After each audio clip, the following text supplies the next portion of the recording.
بسم اللہ الرحمن الرحیم۔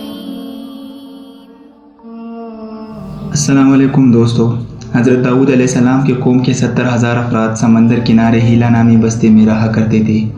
ان لوگوں کو اللہ نے ہزاروں نعمتوں سے نوازا تھا، لیکن جب راحت اور سکون آیا تو یہ لوگ اللہ کی عبادت سے محروم ہو گئے اور اللہ کی مخلوقات پر ظلم کرنے لگے۔ تو یوں اللہ نے ان کو خبردار کیا کہ ہفتے میں ایک دن ہفتے کے دن شکار نہ کیا کرو۔ اتوار سے لے کر جمعے تک جتنا شکار پکڑنا ہے پکڑ لیا کرو، لیکن ایک دن اللہ کی عبادت اور مخلوقات پر امن کے لیے رکھو۔ یوں اللہ نے ان کا امتحان لینا شروع کیا۔ وہ اتوار سے لے کر جمعے تک سمندر میں مچھلیاں پکڑنے لگتے تو مچھلیاں زیادہ مقدار میں نہ ہاتھ نہ، اور ہفتے کے دن سمندر کو دیکھتے تو ان کو بڑی بڑی مچھلیاں نظر آتی۔ ان لوگوں میں سے ایک شخص کو شیطان نے ورغلایا کہ پریشان کیوں ہوتے ہو، میری ترکیب پر عمل کرو، تم شکار سے کبھی محروم نہیں رہو گے۔ تو بس شیطان کے کہنے پر اس شخص نے ہفتے کے دن کانٹا لگا کر سمندر میں ڈال دیا تاکہ مچھلی پھنسے۔ شیطان نے کہا اس مچھلی کو تم اتوار کے دن نکالنا، اور یوں ہفتے کی حرمت بھی باقی رہے گی اور تمہارا شکار بھی ہو جائے گا۔ بس شیطان کی بتائی ہوئی ترکیب پر ہفتے میں مچھلی پھنسی اور وہ اسے اتوار کے دن نکالتا اور خوشی سے کھاتا۔ جب آس پاس کے لوگوں نے پوچھا تو ان کو بھی یہ ترکیب بتانے لگا۔ تو یوں اس قوم کے لوگ ہفتے میں مچھلی پکڑنے کے لیے جال پھینکتے اور اتوار کے دن نکالتے، اور کچھ نے تو اس سمندر میں سے نالیاں بنا کے چھوٹے چھوٹے تالاب بنا دیے تاکہ ہفتے کے دن جیسے ہی مچھلیاں یہاں سے گزرے تو اس تالاب میں پھنس جائے اور ہم اتوار کو ان مچھلیوں کو پکڑ کر نکالیں گے اور کھائیں گے۔ اس گاؤں میں سے کچھ اللہ کے خاص بندے بھی موجود تھے جو کہنے لگے، اے لوگو، اللہ نے ہفتے کے دن شکار کرنے سے منع کیا ہے۔ یہ جو تم جال پھینکتے ہو اور چھوٹے چھوٹے تالاب بناتے ہو، ان میں اگر ہفتے کے دن شکار پھنستی ہے تو یہ ہفتے کے دن کا شکار ہوگا۔ اللہ کی عذاب سے ڈرو، اللہ کی نافرمانی نہ کرو۔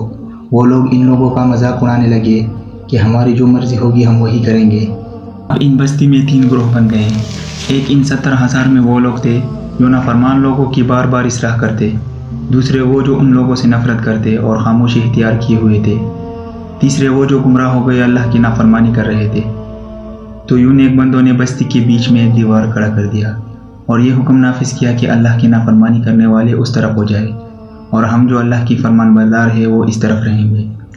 وہ صالح لوگ بار بار ان کی اصلاح کہتے رہے، اے لوگو، اللہ سے ڈرو، قوم لوط قوم سمود کا جو حشر ہوا اسے یاد کرو، اللہ کی نافرمانی نہ کرو ورنہ تم پر بھی کوئی عذاب آئے گا۔ وہ سارے نافرمان جن کی تعداد تقریباً 12,000 تھی، سب ہنستے رہے کہ یہ تو سب کتابی باتیں ہیں، ہم پہ کوئی عذاب نہیں آئے گا۔ بس جیسے ہی وہ گروہ 2 حصوں میں تقسیم ہو گیا، اللہ کی فرمان بردار بندے دیوار کے اس طرف تھے اور دوسرے وہ جو نافرمان بندے دیوار کے اس طرف تھے۔ نافرمان پوری رات ہنستے رہے، مذاق اڑاتے رہے، اور وہ اللہ کے خاص بندے دیوار کے اس طرف اللہ سے معافی مانگنے لگے۔ بس جیسے ہی صبح ہوئی، وہ نیک صالح انسان اٹھے، انہوں نے محسوس کیا کہ اس طرف سے کسی انسان کی آواز نہیں آ رہی۔ جیسے ہی دیوار کے اس طرف چڑھ کر دیکھنے لگے تو سارے کے سارے وہ لوگ بندر کی شکل میں تبدیل ہو چکے تھے اور بندروں کی حرکت کر رہے تھے۔ وہ جو صالح لوگ دیوار سے ان بندروں کو دیکھنے لگے، ان صالح لوگوں میں سے جو ان کے رشتہ دار تھے، انہوں نے ان بندروں کے کپڑوں سے اپنے رشتہ دار کو پہچانا اور چیخ کر رونے لگے۔ لیکن اللہ کا عذاب جب آتا ہے تو وہ ہو کے رہتا ہے۔